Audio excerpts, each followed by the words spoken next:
This is more than legacy. This is a source of inspiration, sharing the journey of discovery. PSN College of Engineering and Technology. கோடை வெயில் தாக்கம் காரணமாக சென்னை கோயம்பேடு சந்தைக்கு காய்கறிகள் வரத்து பாதியாக குறைந்தது. பீன்ஸ், கேரட் உள்ளிட்ட காய்கறிகளின் விலை கணிசமாக அதிகரித்ததன் காரணமாக விற்பனை சரிந்தது.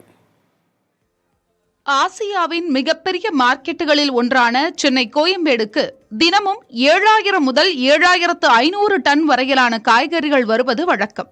ஆனால் கோடை வெயிலின் தாக்கம் அதிகமாக உள்ள நிலையில் ஆந்திரா, தெலங்கானா, கர்நாடகா உள்ளிட்ட வெளி மாநிலங்களிலிருந்து சென்னைக்கு வரக்கூடிய காய்கறிகளின் வரத்து பாதியாக குறைந்துள்ளது.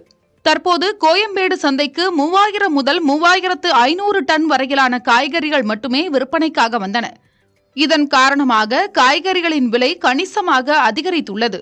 குறிப்பாக பீன்ஸ், சௌசௌ, கேரட், பச்சை மிளகாய் உள்ளிட்ட காய்கறிகளின் விலை கடுமையாக உயர்ந்துள்ளதாக கோயம்பேடு சிறு மொத்த வியாபாரிகள் தெரிவித்துள்ளனர். வருஷம் வருஷம் இது ஏறது வழக்கம் தான். ஆனால் அது வழக்கத்தை விட அது அதிகமாக இருக்குது. காரணம் என்னன்னா வெப்பநிலை அதிகமாக இருக்குது.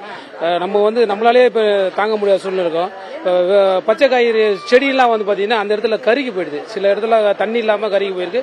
சில இடத்துல உற்பத்தி குறைவாக இருக்கு. இதனால் எவ்வளவு டன் வந்திருக்கு சார்? அதாவது நமக்கு ஒரு நாளைக்கு 7500 டன்னு வரத்து இருக்கும். இன்னும் பார்த்தீங்கன்னா 3800லேருந்து 4000 டன் தான் காய்கறி வந்திருக்கு. இதனால தான் இந்த விலையேற்றத்துக்கான விலை நீட்டிப்பு எவ்வளவு நாள் வரைக்கும் இருக்கு சார்? கண்டிப்பாக இன்னும் ஒரு மாசத்துக்கு நீடிக்கும்.